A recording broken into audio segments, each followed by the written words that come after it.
Hi everyone, welcome back to JPWHU TV. It's nice to see you. I hope you're keeping well and having a good weekend. I was planning to take today off as I've done a hell of a lot of content over the last 4 weeks, but I was invited onto the West Ham Massive live stream last night by Gatesy. Gatesy, thank you very much for inviting me, mate. It was much appreciated. It was nice to speak to you and to catch up with you and James and Yaz as well, for that matter, on quite a lot of West Ham topics.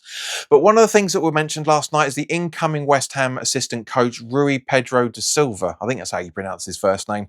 Now, we all said at the time we have no idea who he was, so I thought to myself, okay, as it seems to be all but confirmed by the looks of things, I thought let's do a bit of research and find out exactly who he is in terms of his football history. So yeah, let's talk about him. But as always, this video is sponsored by the channel sponsor, 3retro.com. Please click the link in the description below that will take you directly through to the West Ham section of their website, where you can purchase some really nice retro gear along with track jackets, polo shirts, sweatshirts and t-shirts made by Admiral and Umbro, so go check those out. Any purchases you make through the link in the description below, the commission that the channel would normally be getting, as I always say, I'll be sending on to the charity Iron Supporting Food Banks. They're based in the Newham area and they're helping those in the Newham area and the Essex County and further afield for that matter, as they're currently supporting a hell of a lot of food banks, guys. So go grab yourself a really nice retro shirt. You'll be saving yourself a few quid in comparison to the club shop, and you'll be helping those the less fortunate than you and I. So yeah, let's talk about him. His full name is Rui Pedro Teixeira de Jesus da Silva. I think I pronounced that correctly, hopefully. He's 49 years old, and as you can tell from his name, he is Portuguese, I should say. He has a UEFA full pro license, and his preferred formation is a 4-2-3-1. And you'll be wondering why that's the case, but we'll talk about it in a minute. Now, in terms of his football history, he started out as a coach at Braga for the 2005-2006 season, and then he moved to become a scout at Porto for the 2006-07 to the 9-10 season. He then moved to Malaga CF, or as we would probably class it, FC, in the 2010-11 season to become technical coach for 4 months under Gesualdo Ferreira, serving 10 games under him.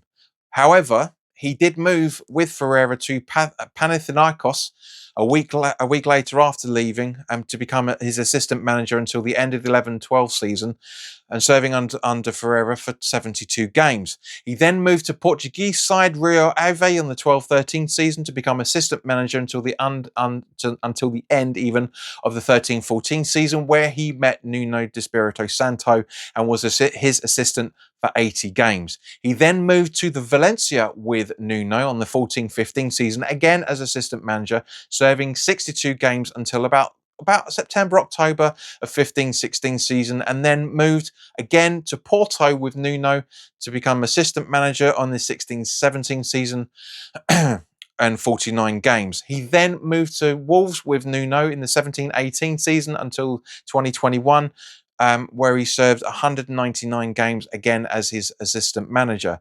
He then left to join Portuguese side FC Famalicão, I think you pronounce that, to become manager, but he wasn't there for very long. He was there for 26 games from December 21 to September 22, and his average points per game ratio was 1.23. He then joined Nuno under his wing at Forest in the 23-24 season as his assistant manager again, serving 71 games under Nuno, 10 under Sean Dyche, and 8 under Big Andrew Postecoglou. He then moved back to Wolves as assistant manager for Rob Edwards last season, and was under Rob Edwards for 26 games. And now, guys, as I say, that's quite a pedigree. We knew he was with Nuno for quite a while in terms of obviously his Premier League side, but guys, this was incredible. This has a big, long history there, and absolutely superb. Loving the fact that he's been with him for so long. He knows Nuno intimately well. Now, obviously, you know, Paco was offered the role, but he was in two minds about it because he wasn't going to be assistant coach. I think Paco wanted to be a bit higher up in terms of the rolling, so that's fine. Not a problem with it. I hope Da Silva can actually bring in that defensive stability. By the looks of the teams that he's been at and served under Nuno at as well, for that matter, before, during, and after his reigns with him. Excuse me. It sounds like a very, very good signing for the club. Really does sound very good. I just hope that we can have some really good times with him in the Championship. You know, at the end of the day, like I said, he was with Wolves during during the championship procedures, sorry, championship campaign, I should say. So hopefully he knows how to get us back to second, or at least first or second in the division, like he did under Nuno in the first time round with Wolves in the championship. So guys, thank you very, very much for your time. Please put your comments in the comment section below. Let me know your thoughts on this. Let me know your thinking on it. If there's any Wolves fans watching, please do let me know what you're thinking on how he was an assistant manager as well, for that matter. I'm guessing you guys rated him quite well. Likewise with Forest fans, let me know. But in the meantime, guys, have a great weekend. See you soon. And I hope you have a very nice, because the weekend's going to be getting a lot warmer. So I hope to see you guys very, very soon. All the best now. Take care.